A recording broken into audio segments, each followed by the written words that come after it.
There are over 170 one-piece Funko Pops on the table behind me. And to me, these pops serve as a love letter to one of my favorite pieces of fictional media ever created.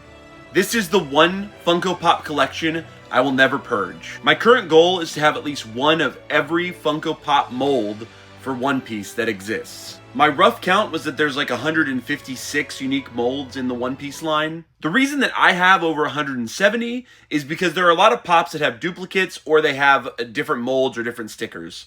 So there's just two things that I need to do with today's purge. One, organize all of these Funko Pops, figure out which ones I have duplicates of and take those duplicates out. And two, align them across the top of my Funko Pop shelf like the crown that a king has. Because to me, my One Piece collection truly is the crown jewel of my Funko Pops. By my count, I'm still missing like 37 One Piece Funko Pops, which is really a bummer, but I'm on my way. There are three types of pops that I'm trying to get rid of. One, pops that have the same mold but a different variant, like glow in the dark. I just want to keep the glow in the dark one. Two, Funko Pops that have the same mold but different stickers. I just want to keep the rarer sticker. And three, there are some pops that I just legitimately have a duplicate, or I think some I have like triples of. I'm going to get rid of all the duplicates. And lastly, I am trying to put them in number order. I'm going to be using this image to hopefully help me get them in number order. Hopefully it's not too difficult.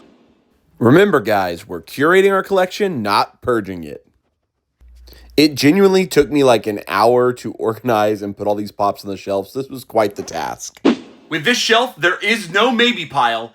Everything in front of me is going to be for sale. Yes, all of this on the table was my duplicates of Funko Pops. So I had this many duplicates. So I will have almost 30 one-piece Funko Pops available during my first ever Whatnot auction. I hope you enjoyed the Funko Pop Purge. And here's a look at the shelf all together for the last time. I essentially turned the shelf into a living checklist by adding in pop protectors where the pops I was still missing go. So as I get them, all I have to do is fill them in. So 30 days later, I finally completed putting together my Funko Pop shelf. There's still some small things I want to add, but make sure if you want to come and buy some of my pops, check me out on Whatnot.